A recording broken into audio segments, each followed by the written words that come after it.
varias ocasiones se quiso mudar Claro. el santuario, pero desde el inicio, desde el inicio. Es más, se puso en un lugar, los vecinos mandaron a otra compañía e increíblemente dicen de que se donaban los materiales, se iba a comenzar a construir, comenzaba a llover.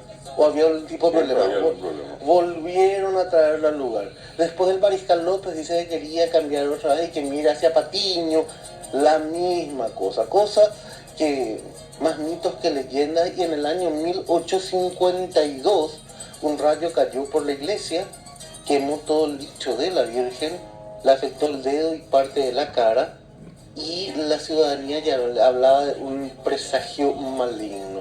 Increíblemente 3 años después se realiza la restauración y 10 años después la guerra de la Triple Alianza. Fenomenal. Sí, parecía, no igual, claro, en la historia de Yaraguazú también. Sí, que varias veces se intentó mover la imagen, ¿verdad? Una imagen de Jesucristo, ¿verdad? Con los brazos móviles.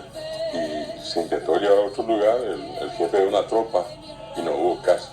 pero es que lo venían de Yaraguazú, estamos hablando del santo de Pirigüí, el santo patrono de Pirigüí, Claro, que se habla que se encontró en una mula, Así mismo. bajo un árbol, y que el que lo encontró lo quiso llevar, creo que era en Zapucay.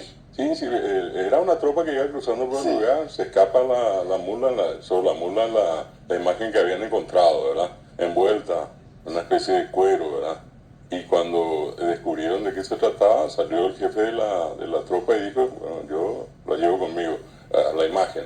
Y bueno, en el intento, ¿verdad? Él inclusive tuvo una fiebre, después al otro día, bueno, y finalmente murió. Sí. Y esa fue la señal para dejar la imagen allí. Y quedó en Pirigüí, que era una de las fiestas tradicionales más grandes del país. Así mismo.